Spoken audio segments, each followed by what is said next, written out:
मी सध्या गिरगाव येथील टिळक उद्यानामध्ये आहे। याच टिळक उद्यानामध्ये 18 जानेवारीला उपमुख्यमंत्री देवेंद्र फडणवीस, पालकमंत्री मंगलप्रभात लोढा तसेच दीपक केसरकर यांच्या उपस्थितीमध्ये या मैदानात लेदर शो आणि साऊंड शोच्या एका कार्यक्रमाचं उद्घाटन करण्यात आलं होतं। टिळक उद्यानामध्ये टिळकांचं जीवनपट, छत्रपतींचा महाशिवराज्याभिषेक सोहळा तसेच राम जन्मभूमी आणि रामायण यावर आधारित लेदर शो हा रोज या ठिकाणी दाखवण्याचं आयोजन करण्यात आलं होतं। याचं उद्घाटन महानगरपालिकेकडून थाटामाटात करण्यात आलं।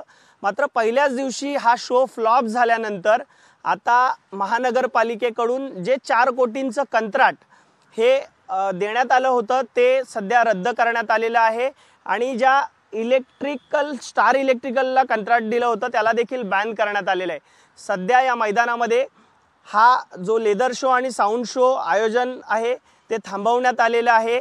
शनिवार आणि रविवार याचं आयोजन करण्यात येतं। मात्र पहिल्याच दिवशी हा शो फ्लॉप झाल्यानंतर महापालिकेने त्या कंत्राटदाराला नोटीस बजावली होती आणि पहिल्याच दिवशी हा शो काही कारणास्तव पूर्ण झाला नव्हता।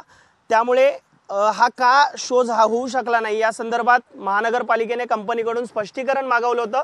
मात्र कंपनीने त्या संदर्भात हुंदरांनी वायर खाल्ली असं स्पष्टीकरण दिलं होतं आणि त्यामुळे महानगरपालिकेने याचा सखोल तपास केला असता असं काही घडलं नव्हतं आणि त्यामुळे या 4 कोटीचं कंत्राट हे देऊन देखील लेदर शो आणि साऊंड शोचं पहिल्याच दिवशी उद्घाटनाच्या वेळी शो फ्लॉप झाला आणि त्यामुळे त्या कंत्राटदाराचं महानगरपालिकेने हे कंत्राट रद्द केलेलं आहे।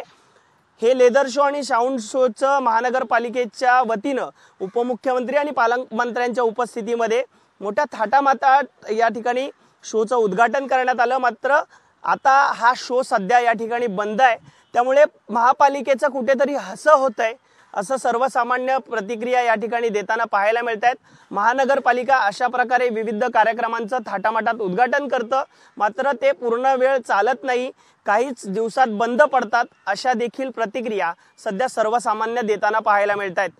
कॅमेरामन अजित कदमसह मी अल्पेश करकरे, एबीपी माझा, मुंबई। एबीपी माझा, उघडा डोळे बघा नीट।